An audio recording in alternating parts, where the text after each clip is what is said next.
السلام عليكم. اليوم ان شاء الله غادي نخدم معكم المعادلات من الدرجه الاولى لي زيكواسيون دو بروميير دوغري. بالنسبه للسنه الثانيه اعدادي غيكون هذا فقط تذكير لهم، حيث هو عباره عن معادلات بسيطه، والاولى اعدادي هما غيكونوا يلاه بادين الدرس. دونك هكا انا قلت باش بجوج يستافدوا، يعني اولى اعدادي وثانيه اعدادي كذلك.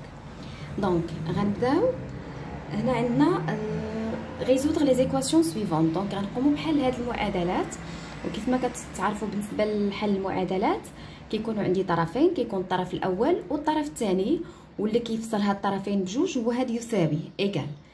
دونك حنا ديما في الطرف الاول غنحاولوا نخليو اكس يعني لي زيكس، وفي الطرف الثاني غنكتبوا الاعداد اللي ما فيهاش اكس، واي عدد تغير من طرف لطرف كنغيروا ليه الاشاره، حيت نورمالمون هنا كنقولوا نضيف المقابل. دونك لاحظوا معايا قلنا اكس موان 3 ايت ايغال ا 5. نورمالمون في الطرف الاول قلت خص يبقى عندي غير اكس، حيت هي سي لا ميزون دي زيكس، وفي لو دوزيام مومبر خاص يكونوا غير لي نومبر. دونك غندير ايغال، قلت اللي كيفصلهم هو يساوي. دونك هنا غادي نخلي اكس في الطرف الاول كيف ما هي. لاحظوا معايا في الطرف الثاني عندي 5، دونك جو غارد هاد سو نومبر نخليه.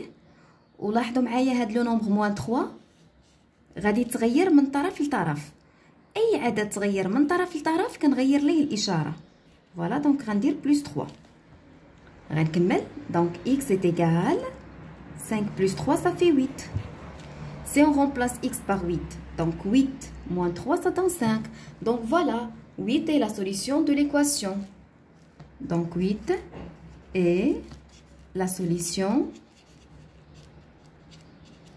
de l'équation, de l'équation, voilà, 1. Passons maintenant à l'équation numéro 2. On a x plus 4 est égal à moins 2. Donc, on va dire égal. Voilà, le premier membre, on va le nombre x. قلنا le deuxième membre سيكونوا les nombres اللي ما فيهمش x. Voilà, لاحظوا معايا كاينه moins 2، دونك غنكتبوا كيف ما هو، حيت حنا في لا ميزون ديال لي نومبر، دونك ما يتغيرش، ما نغيرش ليه لو ستيل. باغ كونطخ هاد لو نومبر هذا بلس 4 il va changer de membre، c'est-à-dire je vais changer son signe. هنا عندي بلس 4 حيت غنغيرو من طرف لطرف، باردون غنكتب موان 4. دونك x égale، لاحظوا معايا هنا ماشي حيت غتلقاو الموان مع الموان تقولوا البلوس، نو، حيت هنا ما عنديش ان برودوي. دونك هنا عندي مجموع عددين اللي هما نفس الاشاره. اول مرحله بعدا كنحتفظ بهاد الاشاره ناقص، جو garde le signe moins parce qu'il est commun aux deux nombres.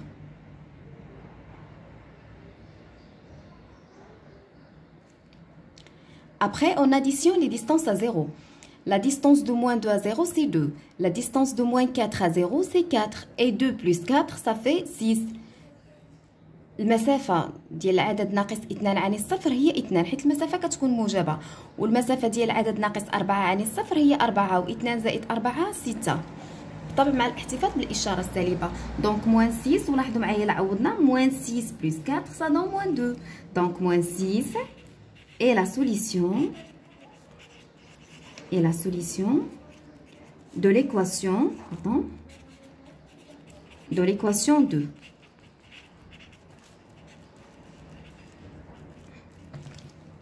Voilà. Maintenant l'équation numéro 3. Regardez, on a 2x est égal à moins 4. هنا ردوا معايا البال مزيان. عندي 2 fois x. دونك هنا عندي ان برودوي. راه ما يمكنش نجي نكتب هنا x est égal à moins 4 ونقول هذا العدد زائد 2 غنديه للطرف الاخر، دونك غنغير ليه الاشاره، فهذا خطا، حيت هنا عندي ان برودوي. دونك هنا خصني نتخلص من العدد 2.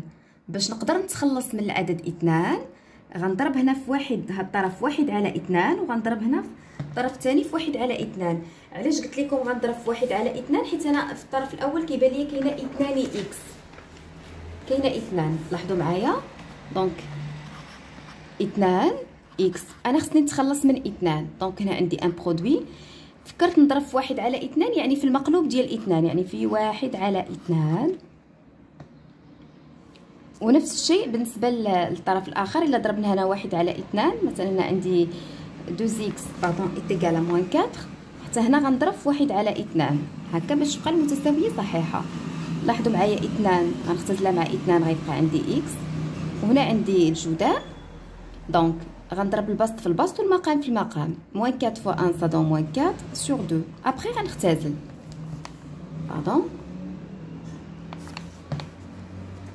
دونك قلت عندي 2 x، بغيت نتخلص من العدد 2 غنضربو في المقلوب ديال 2 اللي هو 1 على 2 الطرفين بالطبع بجوج، ومن بعد تخلصنا من 2 مع 2 عطاتني x هنايا، وهنا درنا البسط في البسط والمقام في المقام بقات ناقص 4 على 2. يعني بصفه عامه فاش كتكون عندي معادله مكتوبه على هذا الشكل ax ايتيغال b،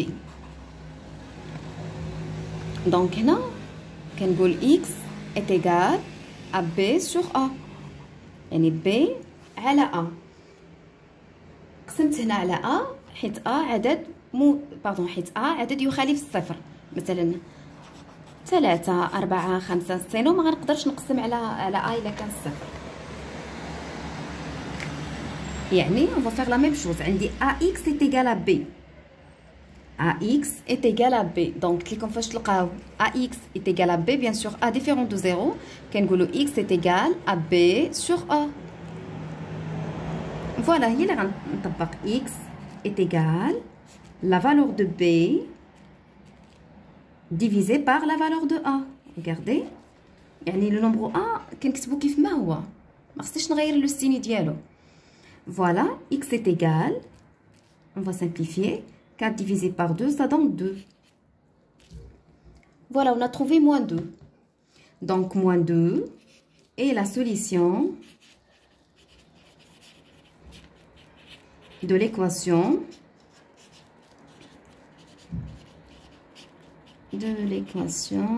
E3. Passons maintenant à l'équation E4. On a moins 5x est égal à moins 25. Il a la forme de ax est égal à b. donc x est égal à b sur a. voilà, x est égal la valeur de b sur la valeur de a. donc regardez, on a moins 25 sur moins 5, donc le nombre est positif. عندي الموان مع الموان donc ça donne plus. غيبقى عندي 25 sur 5. والعدد قابل للاختزال 25 على 5 راه غتعطيني 5. voilà donc 5 est la solution de l'équation et la solution de l'équation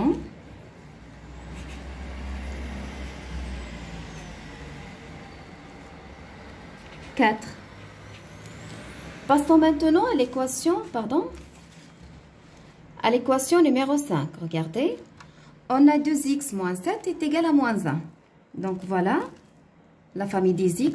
Donc هنا ما نتخلصش من العدد 2 غنكتبو كيف ما هو 2x. Je le garde. Voilà la maison des nombres. Dans la maison des nombres, on a moins 1. غنكتبو كيف ما هو. Et regardez, moins 7 va changer de place. غيتغير من طرف لطرف. Donc je vais changer son signe. donc خليت 2x كتبت égal moins 1 خليته كيف ما هو. voilà on est dans la maison des nombres. puis j'ai changé le signe de moins 7 parce qu'il a changé de membre. voilà ونكمل الحساب. 2x est égal. لاحظوا معايا عندي مجموع عددين لهما اشارتان مختلفتان. دونك هنا كنحتفظ بالاشاره ديال العدد اللي عنده اكبر مسافه عن الصفر. دونك العدد اللي عنده اكبر مسافه عن الصفر، المسافه ديال العدد 7 عن الصفر هي 7، والمسافه ديال العدد ناقص 1 عن الصفر هي 1. دونك العدد اللي عنده اكبر مسافه عن الصفر هو 7 والاشاره موجبه، دونك بلا ما ندير بلوس. ومن بعد كنحسب فرق المسافتين عن الصفر، يعني غندير 7 ناقص 1 غتعطيني 6 وبالطبع الاشاره موجبه. Regardez, on a ax. Donc l'équation a la forme de ax est égal à b. Regardez, a c'est un nombre différent de 0. Donc x est égal à la valeur de b sur la valeur de a. Voilà. X est égal, donc 6 divisé par 2, ça donne 3. Et voilà, on a trouvé la solution de cette équation. Donc 3 est la solution, est la solution de l'équation. Voilà, de l'équation O5. Pardon. Passons maintenant à l'équation 6. Donc, égale. Je vais mettre ici égale. Donc, voilà la maison des nombres. Donc, la maison des nombres, c'est les x. Donc, on va le nombre moins 3x. Regardez, dans la maison des nombres, on a moins 2x. Donc, moins 2x, je suis pas في الطرف. يعني غنغيروا من طرف لطرف غتغير لي الاشاره. هنا عندي المون دونك غنكتب بلس 2x. دونك ايغال حنا الان في لا ميزون ديال لي نومبر. دونك في لا ميزون ديال لي نومبر عندي لو نومبر بلس 2 ستازير 2 يعني كنكتبو كيف ما هو بلا ما ندير بلس حيت بلس 2 راه هي 2. Et regardez le nombre moins 1 va changer de membre.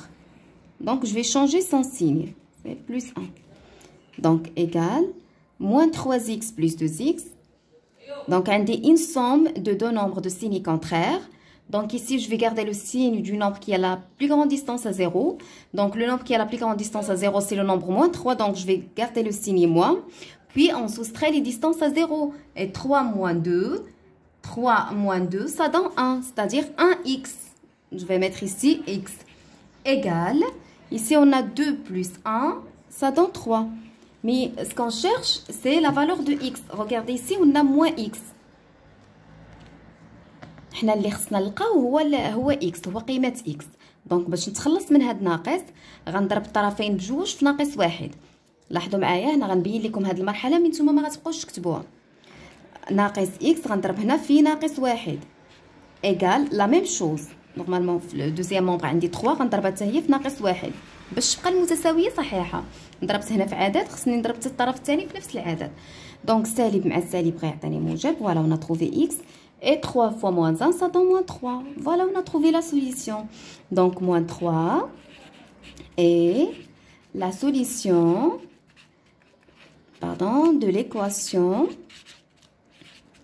de l'équation E6. Voilà. Passons maintenant à l'équation numéro 7. Regardez. On a x moins, on a une parenthèse 3 moins 2x est égal à 5 plus une deuxième parenthèse moins x plus 1. Regardez. Donc ici, on ne peut pas développer parce qu'on a moins. Donc ici, on n'a pas un produit. Donc je vais garder le signe x. غنخلي هاد العدد x. من بعد غندير إزالة هاد القوس. ولاحظوا معايا غندير إزالة هاد القوس مع تغيير إشارات الأعداد الموجودة داخل القوس. علاش قلت مع تغيير إشارات الأعداد الموجودة داخل القوس؟ حيت عندي القوس مسبوق بإشارة سالبة. أول مرحلة بعدا نحدد الإشارات. هنا عندي موان 2 زيكس وهنا عندي بلس 3. العدد 3 راه هو بلس 3.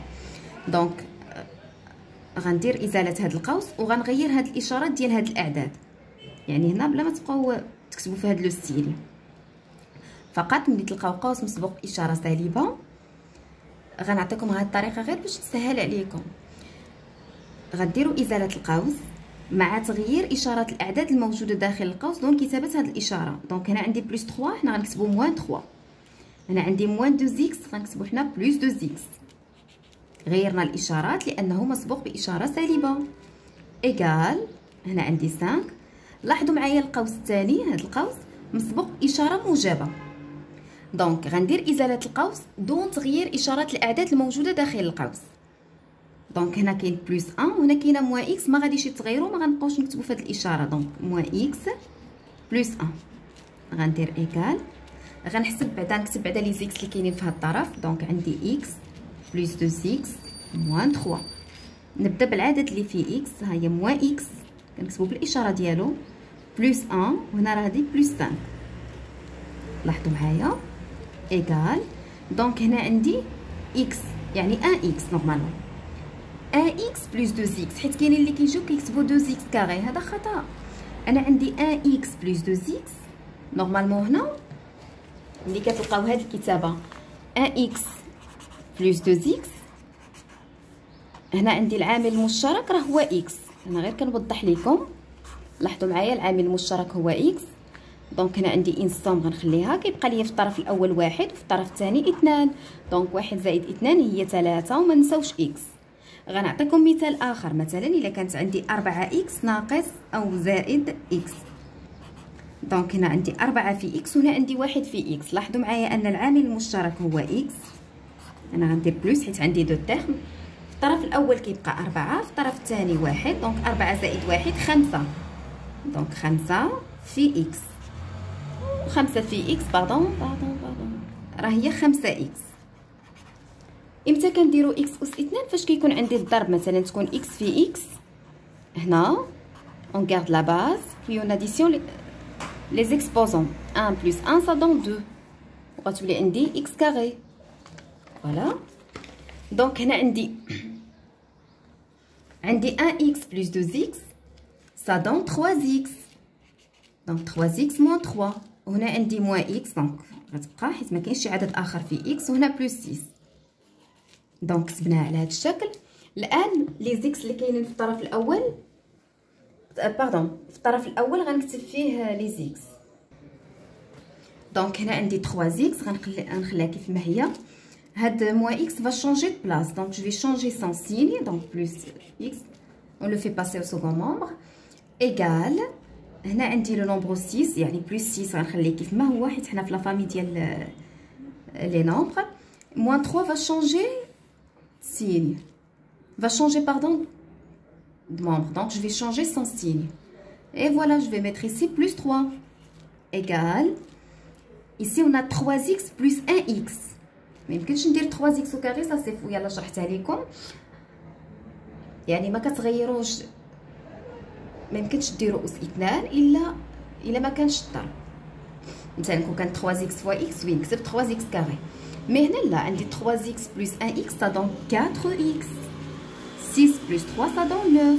Voilà on a ax est égal à b. Regardez le nombre a est différent de 0 donc x est égal à la valeur de b sur la valeur de a donc 9 sur 4 et la solution pardon et la solution de l'équation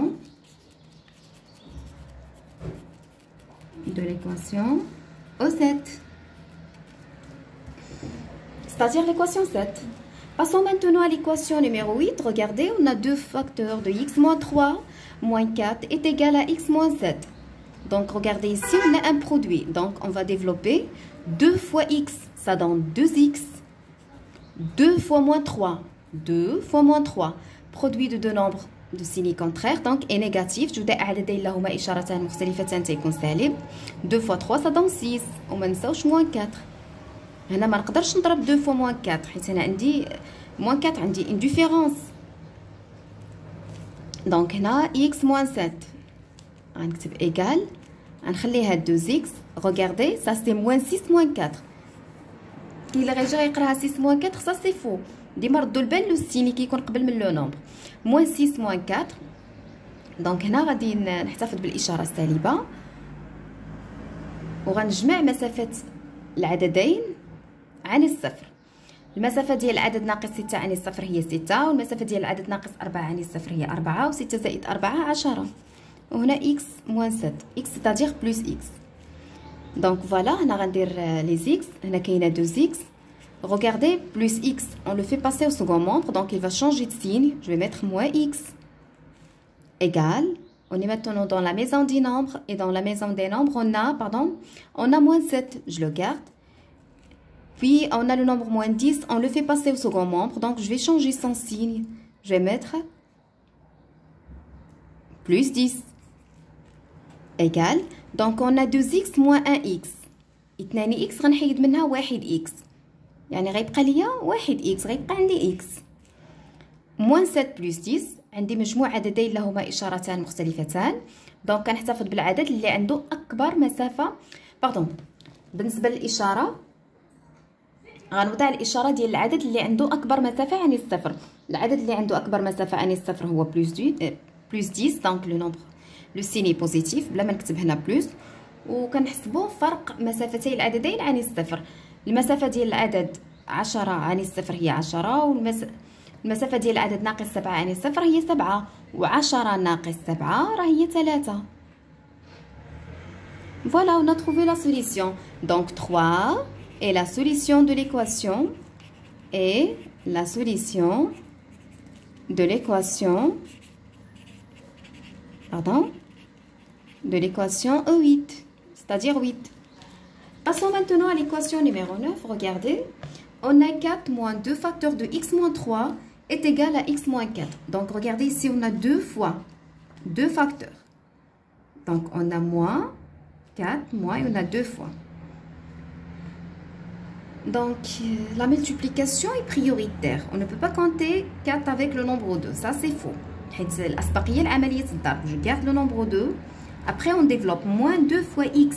ناقص 2 في x. Il y a ناقص 2 x. Après, le signe. Moins 2 fois moins 3. Produit de deux nombres de même signe est positif. جداء عددين لهما نفس الإشارة يكون موجب. Et 2 fois 3, ça donne 6. Égal, ça c'est plus x. كنوضح لكم الإشارة. Et moins 4. لاحظوا معايا. غنخلي هذا العدد moins 2x هنا نبدا به. ديما كتبوا العدد بالإشارة اللي كتسبقوا. ما عدا فاش كتلقاو بلوس يعني بلا ما تكتبوا بلوس 2x راه 2x راه كتعني بلوس 2x. هنا بقات ليا بلوس 4. Ça c'est plus 4. Ça c'est plus 6 est égal à plus x moins 4. Donc, غنخلي العدد moins 2x.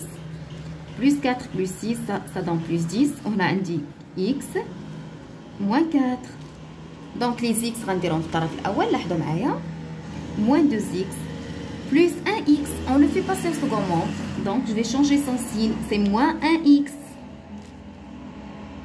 يعني هذا غيرته من الطرف للطرف. moins x يعني الكوفيسيون اللي كاين راه هو واحد. يعني moins 1 pardon. هنا عندي moins 4 plus 10. On le fait passer au second membre. Donc il va changer de signe. Je vais mettre moins 10. moins 2x moins 1x. هنا عندي مجموع عددين لهما نفس الإشارة. دونك كنحتفظ بعدا بالإشارة السالبة. وكنجمع مسافة العددين عن الصفر. مسافة العدد ناقص 2 عن الصفر هي 2 ومسافة العدد ناقص 1 عن الصفر هي 1 حيت المسافة راه كتكون موجبة. 2 زائد 1 3 وما نساوش x. نفس الشيء كنحتفظ بالإشارة السالبة وكنجمع مسافة العددين عن الصفر. دونك المسافة ديال العدد ناقص 4 عن الصفر 4. مسافة العدد ناقص 10 عن الصفر هي 10. دونك 4 زائد 10 هي 14. Donc regardez, l'équation s'écrit sous forme de ax est égal à b. Donc x est égal la valeur de b sur la valeur de a. Donc x est égal, pardon, b, la valeur de b sur la valeur de a. Donc سالب على سالب راه كيعطي موجب. بالطبع العدد غير قابل للاختزال. Donc 14 sur 3 est la solution de l'équation